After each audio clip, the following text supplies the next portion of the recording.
Hello मित्रों, आप लोगों का स्वागत है आपके अपने YouTube channel PK pedagogy classes में।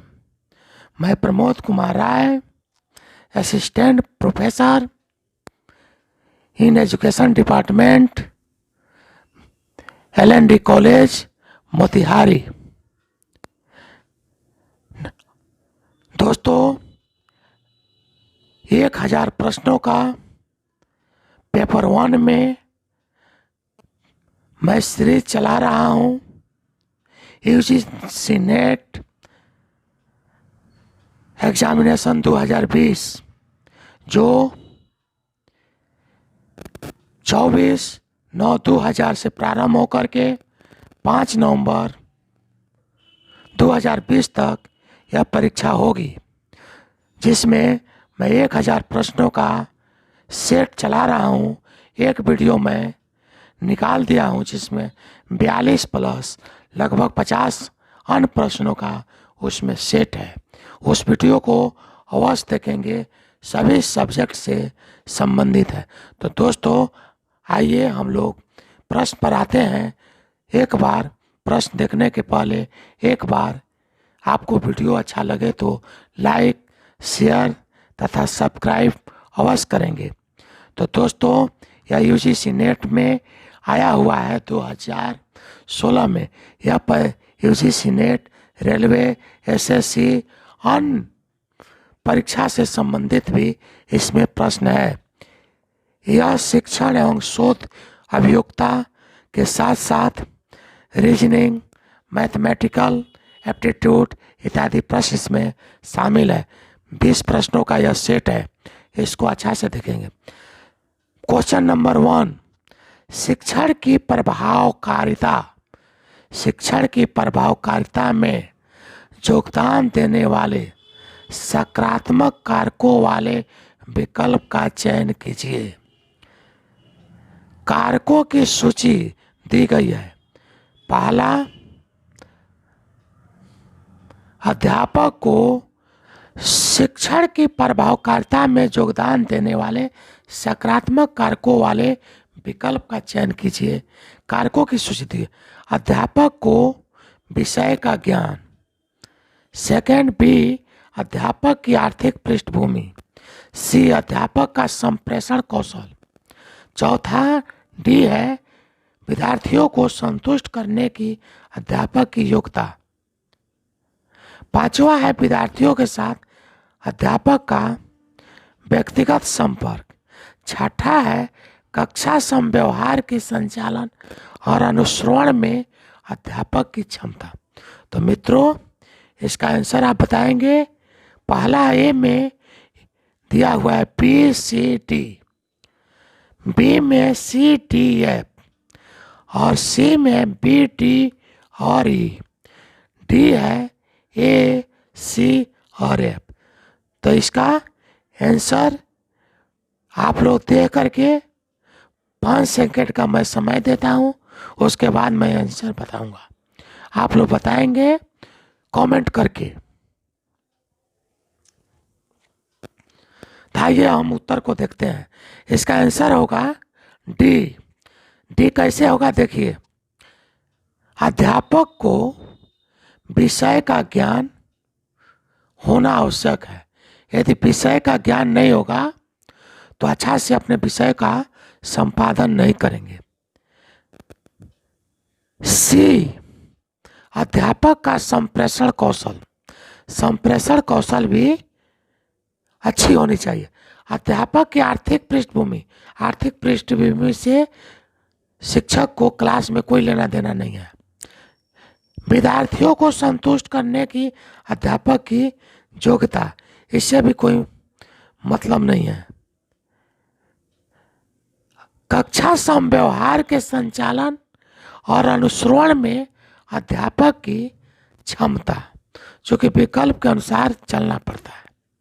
तो इस प्रकार से A, C और F, कक्षा समव्यवहार के, कक्षा में आपका बच्चों का आपके साथ कैसा, और अनुश्रवण में अध्यापक की क्षमता, यानी अनुश्रवण कैसे करते हैं उसमें अध्यापक की क्षमता। क्वेश्चन नंबर 2, शिक्षण संबंधी सहायक उपकरणों की उपयोगिता के औचित्य का आधार है। शिक्षण संबंधी सहायक उपकरण की कक्षा में उपयोगिता की क्या औचित्य है। 4 विकल्प दिया हुआ है, उसमें एक विकल्प आपको ढूंढना है जो सर्वाधिक उत्तम हो, उसको बताना है। कक्षा में विद्यार्थियों को ध्यान आकर्षित करना। आकर्षित करने का मतलब पूरा विषय को अच्छा से रखना। कक्षा में अनुशासनहीनता की समस्या को कम करना। विषय का अच्छा संपादन होगा तो अनुशासनहीनता कम होगी। विद्यार्थियों के अधिगम परिणामों को इष्टतम करना। एक टीचर का कर्तव्य होगा कि विद्यार्थी का अधिगम जो है, अधिगम परिणाम जो है, सीखने के जो परिणाम है उच्चतम से उच्चतम होना चाहिए। अधिगम कार्यों की विद्यार्थियों को प्रभावी ढंग से लगाना। अधिगम कार्यों को विद्यार्थियों को प्रभावी ढंग से लगाना, तो इसमें सी आंसर होगा। तीसरा प्रश्न है दोस्तों, कारक और कथन आता है। तर्क कथन, यह लगभग 4 से 5 प्रश्न अवश्य रहता है पेपर 1 में। अभिकथन, उच्च शिक्षा का प्रयोजन विद्यार्थियों में आलोचनात्मक और सृजनात्मक चिंतन का योग्यता का बढ़ावा देना है। तर्क है, इन योग्यताओं से कार्य स्थापन सुनिश्चित होता है। आप कोट देखेंगे, ए और आर दोनों सही है, आर ए की सही व्याख्या। ए और आर दोनों सही है, किंतु आर ए की सही व्याख्या नहीं है। ए सही है, आर गलत है। ए गलत है, आर सही है। तो दोस्तों बताइए, 2 मिनट 2 सेकंड का मैं आपको समय देता हूं। तो दोस्तों इसका आंसर होगा बी। कैसे? उच्च शिक्षा का प्रयोजन विद्यार्थियों में आलोचनात्मक, यानी उच्च शिक्षा होगा तभी किसी चीज को आलोचनात्मक वह सोच रख सकता है, और सृजनात्मक चिंतन और निर्माणकारी उसमें चिंतन होनी चाहिए, कार्य बढ़ावा देना, सही है। इन योग्यताओं से कार्य स्थापन सुनिश्चित होता है, ये कोई जरूरी नहीं है। इसलिए बी जो है व्याख्या जो है ए और आर दोनों से, किंतु आर ए की सही व्याख्या नहीं करता है। आइए क्वेश्चन नंबर 4 देखते हैं। मूल्यांकन प्रणाली की दृष्टि से सेट 1 के मदों को सेट 2 के साथ सुमेलित सही कर चयन है। तो इसमें आप देखेंगे कि रचनात्मक मूल्यांकन, फिर है संकलात्मक मूल्यांकन, सतत और व्यापक मूल्यांकन, मानक और निकाय संदर्भित परीक्षण। इससे एक प्रश्न अवश्य रहता है किसी भी परीक्षा में दोस्तों, आप उठाकर लगातार देखिए, मूल्यांकन से प्रश्न अवश्य रहता है। निश्चितता के साथ साथ संज्ञानात्मक सहसंज्ञानात्मक पहलुओं का चयन करना। किसी समूह और कुछ मापदंडों के आधार पर परीक्षण और उसकी व्याख्या करना। अंतिम अधिगम परिणामों का और प्रश्नोत्तरी। अब हम तुलना करते हैं। रचनात्मक मूल्यांकन, प्रश्नोत्तरी और चर्चाएं, यह 4 होगा इसका निश्चित ही। आप जानते हैं फॉर्मेटिक इवैल्यूएशन में टीचर अध्यापक प्रश्न करते हैं और उनको चर्चा करते हैं। इसके बाद देखते हैं अंतिम अधिगम परिणामों का सरलीकरण। संकलनात्मक मूल्यांकन यानी जोग मूल्यांकन, इसमें समष्टि परीक्षा का जोग करके दिया जाता है, बच्चों का ग्रेडिंग किया जाता है। इसलिए यह 4 हो गया 1 का, और बी का 3rd। सतत एवं व्यापक मूल्यांकन, निश्चितता के साथ संज्ञानात्मक मस्तों का, मानक और निकाय संदर्भित, इसका 2nd होगा। किसी समूह और कुछ मापदंडों के आधार पर परीक्षण और उसकी व्याख्या करना। आइए दोस्तों देखते हैं, इसका कूट दिया हुआ है। तो ए का 4 बताए थे, बी का 3 और सी का 1 और डी का, तो इसका आंसर हो जाएगा 1। आइए क्वेश्चन नंबर 5 देखते हैं। यदि कोई शोधकर्ता मिड डे मील हस्तक्षेप के आयोजन के लिए संभावित कारकों के प्रभाव का पता लगाना चाहता है, तो अनुसंधान की कौन सी पद्धति इस अध्ययन के लिए सर्वोत्तम है? ऐतिहासिक, वर्णनात्मक सर्वेक्षण पद्धति, वर्णनात्मक पद्धति, कार्योत्तर पद्धति। इसका आंसर होगा कार्योत्तर पद्धति। आगे प्रश्न देखते हैं। शोध करने के लिए निम्नलिखित में से कौन सी आरंभिक अनिवार्यता की अपेक्षा होती है? कोई शोधकर्ता के लिए कौन सा प्रारंभिक होना चाहिए? तो पहला ए, अनुसंधान परिकल्प की विकसित करना, अनुसंधान प्रश्न तैयार करना, पद्धत विश्लेषण प्रक्रिया के संबंध का निर्णय लेना, अनुसंधान परिकल्पना। तो दोस्तों 5 मिनट का 5 सेकंड का मैं समय दे रहा हूं, आप इसको देखिए और बताइए।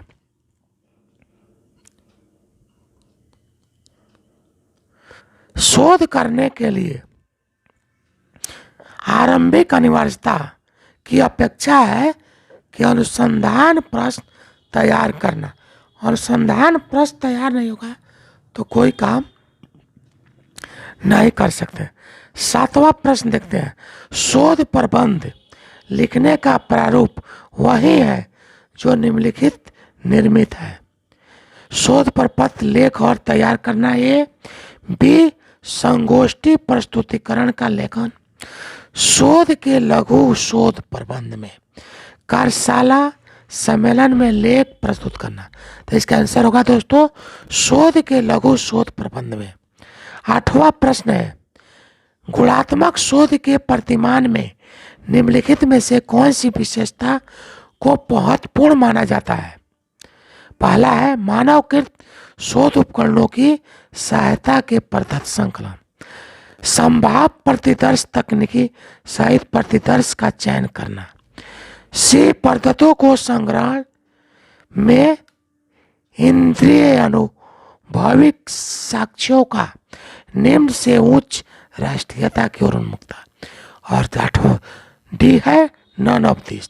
तो दोस्तों पद्धतों को संग्रहण में इंद्रिय अनुभविक साक्ष्यों का निम्न में उच्च स्तरीय करण की उन्मुखता, चूंकि पद्धति का जब हम संग्रहण करते हैं तो इंद्रिय अनुभव साक्ष्य का उच्च स्तरीयता की उन्मुखता होती है। 9वां प्रश्न। कल्पना कीजिए कि आप ऐसे शिक्षा संस्थान में हैं जहां लोग समान परिस्थिति के हैं। ऐसी स्थिति में संप्रेषण की कौन सी पद्धति सबसे अधिक उपयुक्त और प्राय इस प्रसंग में काम लाई जाती है? क्षैतिज संप्रेषण, ऊर्ध्व संप्रेषण, कॉर्पोरेट संप्रेषण और प्रति संप्रेषण। क्षैतिज संप्रेषण यानी समान अवस्था, हम और सामने है, इसको बोलते हैं क्षैतिज संप्रेषण। ऊर्ध्व यानी कोई अंतर नहीं है, समानता नहीं है, ऊर्ध्व लंबवत, तो यह नहीं होगा। कक्षा में विद्यार्थियों को संबोधित करते समय अध्यापक द्वारा ध्यान में रखे जाने वाले महत्वपूर्ण तत्व क्या है? कोई टीचर कक्षा में जाते हैं तो बच्चों को संबोधित करने के समय अध्यापक को क्या क्या ध्यान में? सानिध्य से बचना, वाक स्वराघात परिवर्तन और पुनर्वतित विराम, स्थिर भंगिमा।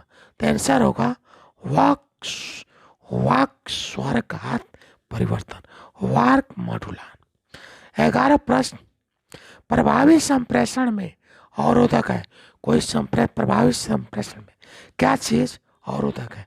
नीति प्रवचन, निर्णायक होना और संतावना प्रदायी टिप्पणियां, संवाद, सारांश और आत्म समीक्षा, सरल शब्दों का प्रयोग, प्रांत प्रतिक्रिया, रक्षात्मक दृष्टिकोण, व्यक्ति कथन, नजर, तो इसमें अवरोध बताना है तो संवाद, सारांश, आत्मसमीक्षा ये होगा।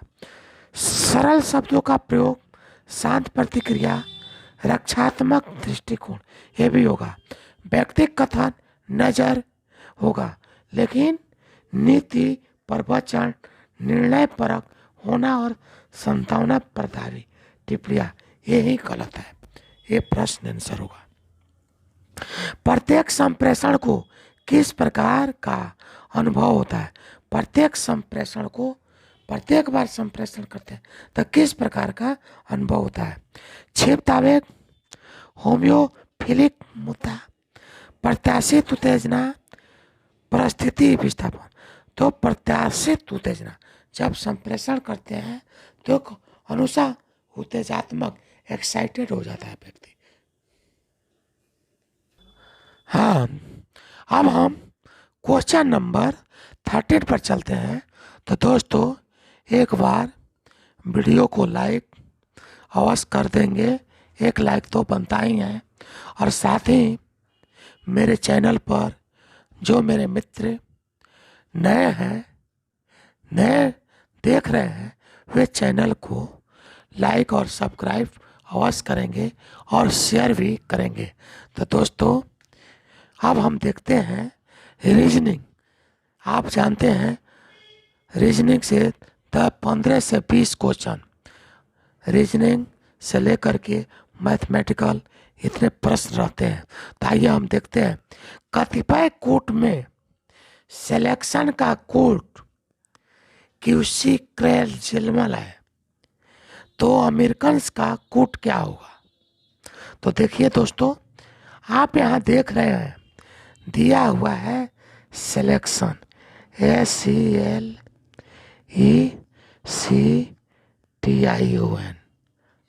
सिलेक्शन, और इसका आंसर दिया हुआ है QCJCRGML। तो हमको देखना है। तो आप देखिए यहाँ सिलेक्शन एस जो है,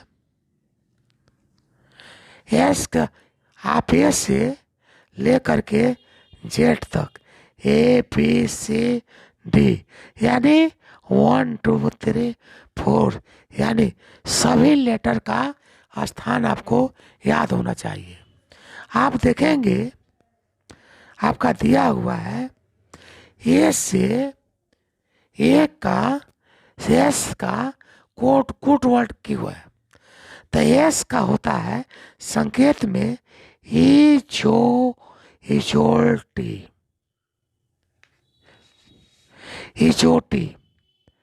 ई होता है 5, जे होता है 10, ओ होता है 15, टी होता है 20 और वाई होता है 25।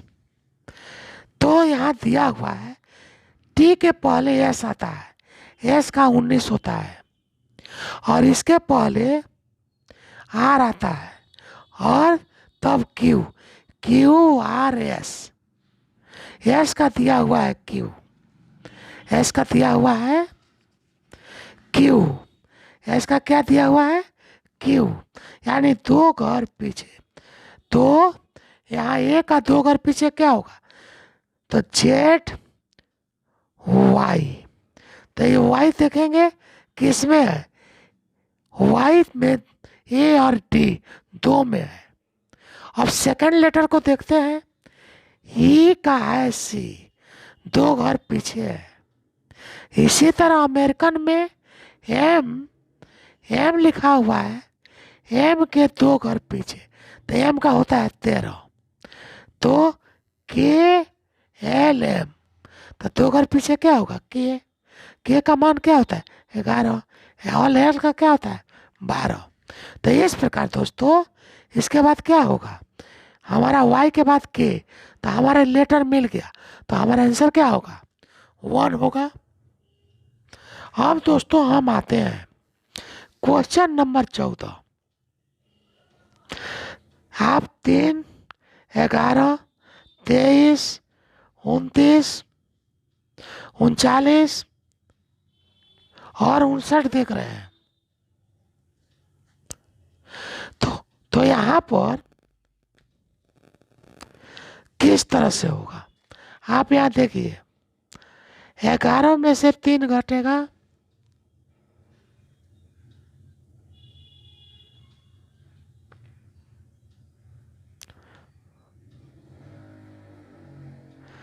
आठ बचेगा। 23 में से 11 घटेगा,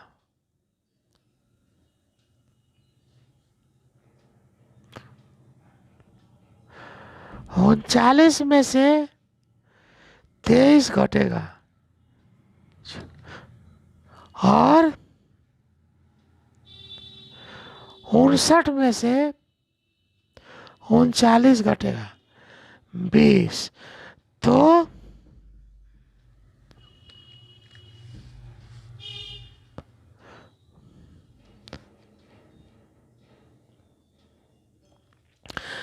तो यहाँ गैपिंग जो होगा 4 है। तो 59 में हम यदि 24 जोड़ते हैं तो कितना, 9 4 13, 5 2 7 1 8, 83। 83 किसमें है, सी। तो क्या होगा हमारा आंसर, सी हो जाएगा। इसी प्रकार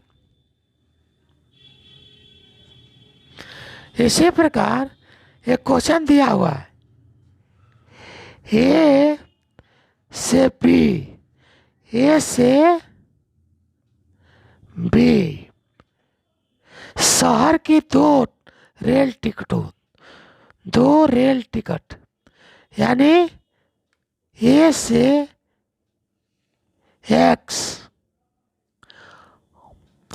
और बी से ए से सी वाई, यानी 2 और 3 रेल टिकटों का, तो 2x प्लस 3y। टिकटों का कीमत 177 रुपया दिया हुआ है। इसी प्रकार 3 रेल टिकटों का कीमत, और ए से बी की ओर, ए से बी की ओर, ए से बी की ओर 3 टिकटों का, अर्थात 3x प्लस सी के लिए 2 टिकटों का, से ए से शहर बी के लिए और सी शहर की 2 टिकटों की कीमत दिया हुआ है, प्लस 2y इक्वल टू 173 रुपया।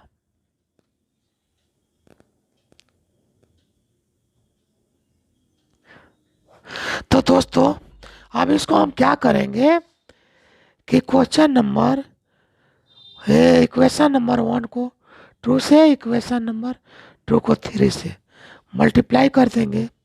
तो मल्टीप्लाई करने के बाद हमारा रिजल्ट होगा 4x प्लस 6y बराबर 354 और 9x plus 6y equal to 519। अब इसको क्या करेंगे, घटा देंगे।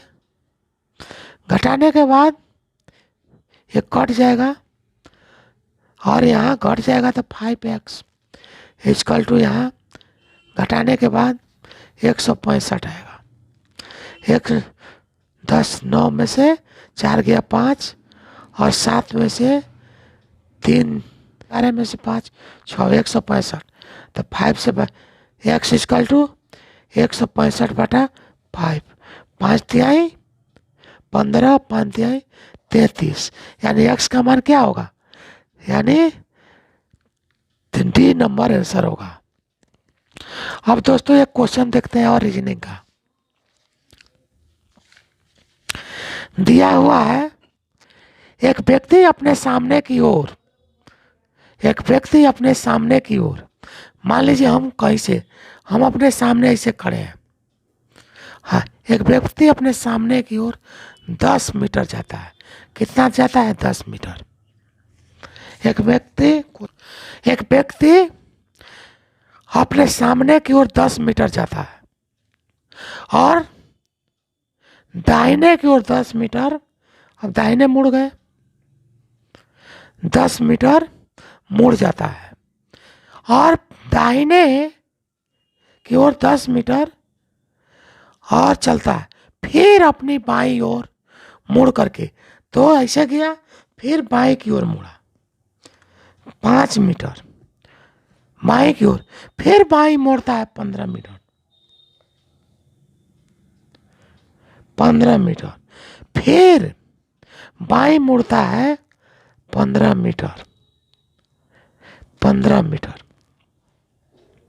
तो दोस्तों यहां से यहां 10 5 15 हुआ और अपने जगह से जहां से प्रारंभ किया वह 5 मिनट की दूरी पर है।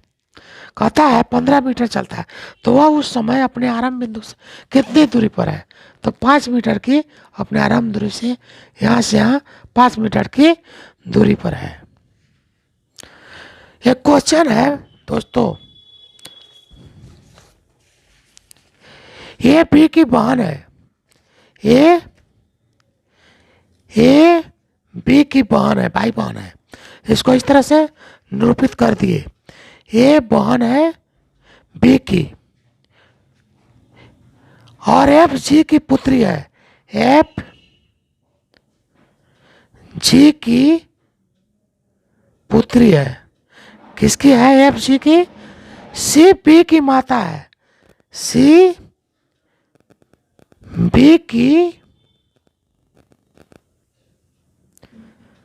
सी बी की माँ है, सी बी की माँ है।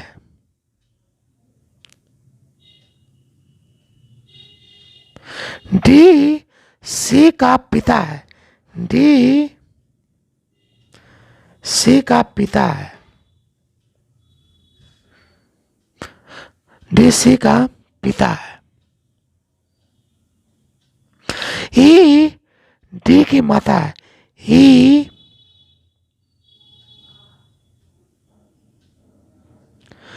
डी की माँ है।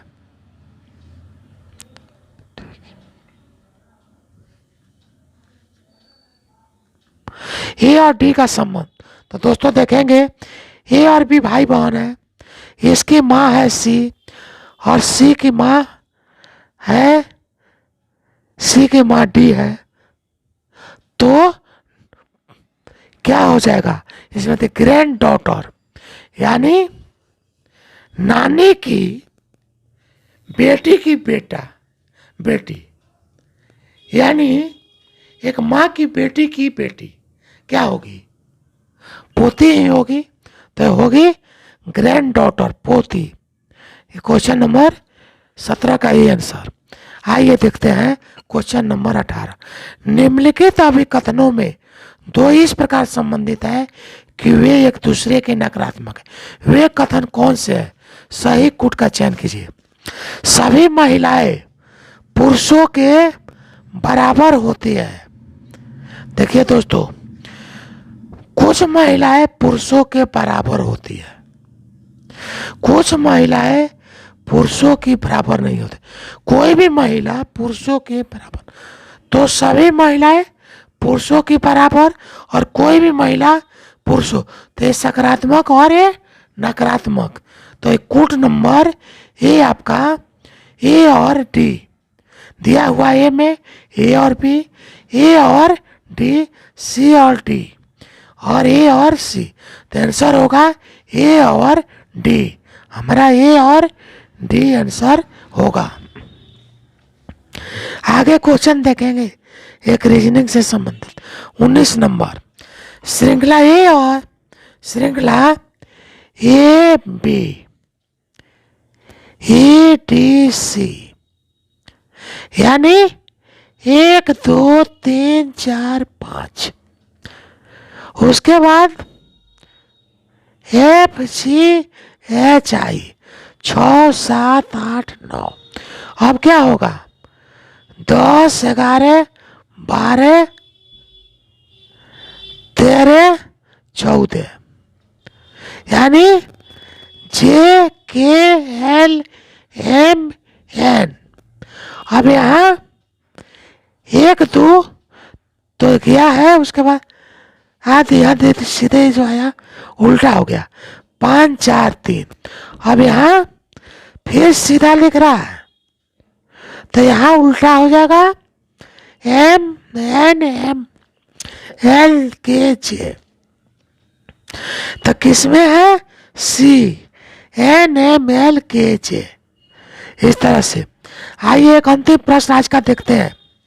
निम्नलिखित कथन पर विचार कीजिए और इसमें दिए गए तक की प्रवृत्ति का उल्लेख करते हुए सही कूट का चयन कीजिए। यह कल्पना करना कि अनंत अंतरिक्ष में पृथ्वी एक वहीं बसी हुई दुनिया है, ऐसा संगत कथन है जैसा कि बाजरे के खेत में केवल एक दाना। खगोलीय, मानव शास्त्रीय, निगमनात्मक और सत्यात्मक। तो इसमें दोस्तों खगोलीय नहीं होगा, मानव शास्त्रीय भी नहीं होगा, निगमनात्मक, आगमनात्मक और निगमनात्मक में यह आप देखते हैं, यह नकारात्मक के रूप में निगमनात्मक आपका आंसर होगा। तो दोस्तों जय हिंद, जय भारत। वीडियो को लाइक और सब्सक्राइब इसका अभ्यास करेंगे और जितना भी कोई वीडियो पर आपको पेपर 1 का जितना भी दे देता है आसानी से मिल जाए, उसका अभ्यास अवश्य करें, ताकि इम्पोर्टेंट क्वेश्चन ही कोई ना कोई आपको सेट देते हैं और उसकी तैयारी समय कम है। जितना अधिक से अधिक आप प्रैक्टिस कर लें, जिनका परीक्षा 24 तारीख और 25 तारीख है दोस्तों। जय हिंद, जय भारत।